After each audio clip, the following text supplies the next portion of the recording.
Hi అండి, welcome back to Revathi wonders. యాక్చువల్గా నేను అమెజాన్ నుంచి ఆర్డర్ పెట్టానండి రివ్యూ కోసం. ఇది కెమెరా స్టాండ్ అండి, ట్రయో కెమెరా స్టాండ్.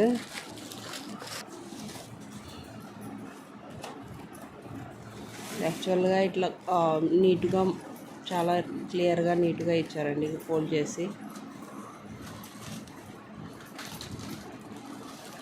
ఇది వచ్చేసి స్టాండ్, దీని లోపల ఒక హోల్డర్ ఇచ్చారు.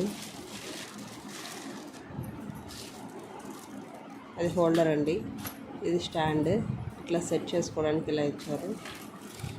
ఇది వచ్చేసి డై అండి, దానికి అది ఫిట్ చేసుకునే దానికి డై ఇచ్చారు సైడ్. ఆ హోల్డర్ ఎలా ఫిట్ చేసుకోవాలో చూపిస్తాను. ఆ హోల్డర్ని ఎట్లా ముందు అంటే మనకి ఏ సైడ్ కావాలంటే ఆ సైడ్కి అడ్జస్ట్ చేసుకోవచ్చు అండి దీన్ని. ఇది వచ్చేసి సైడ్కి, అది మనం ఫోన్ని హోల్డ్ చేసుకోవాలంటే ఫస్ట్ ఇది హోల్డర్ అనేది ఫిక్స్ చేసుకోవాలి. ఆ హోల్డర్ ఫిక్స్ చేసిన తర్వాత మనకు ఈ పైన ఉన్న ఇది దీన్ని ఫిట్ చేసి పెట్టుకోవాలి. అది ఫిట్ చేసి పెట్టుకున్న తర్వాత ఫోన్ని ఇట్లా పెట్టుకోవచ్చు. ఓకేనా?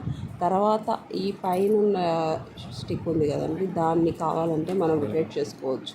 దాంతో అట్లా ఏ సైడ్ కావాలంటే మనకు ఆ సైడ్కి రొటేట్ చేసుకోవచ్చు. ఇట్లా దీన్ని స్టెప్గా మనకు ఎంత లెంత్లో కావాలంటే అంత లెంత్కి దాన్ని మనం ఫిక్స్ చేసుకోవచ్చు. ఇప్పుడు ఒకవేళ పైనుంచి తీయాలనుకుంటే మనం ఇవి అన్నీ ఓపెన్ చేసి పెట్టుకొని పైనుంచి తీసుకోవచ్చు. లేదంటే కింద నుంచి ఇట్లాగే చిన్నదిగా వండిచ్చేసి మనం ఏదన్నా కింద సైడ్ చూపించాలంటే చిన్నదిగా అయినా తీసుకోవచ్చు.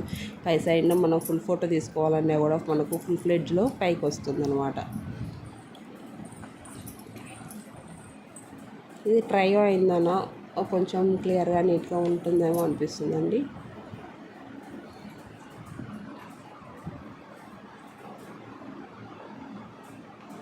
ఇది వచ్చేసి మనం కెమెరా స్టాండ్ ఫిక్స్ చేసిన తర్వాత మొత్తం స్టాండ్ అండి. ఇది 3 స్టెప్స్ 3 లేయర్స్గా వస్తుంది. తర్వాత వచ్చేసి ఇది ఇట్లా మనకు మూవబుల్ అనమాట. ఇది ఫోల్డర్ రొటేట్ అవుతుంది, ప్లస్ ఇది మూవబుల్. 2 విధాల 2 రకాలుగా మనకు యూస్ అవుతుందండి.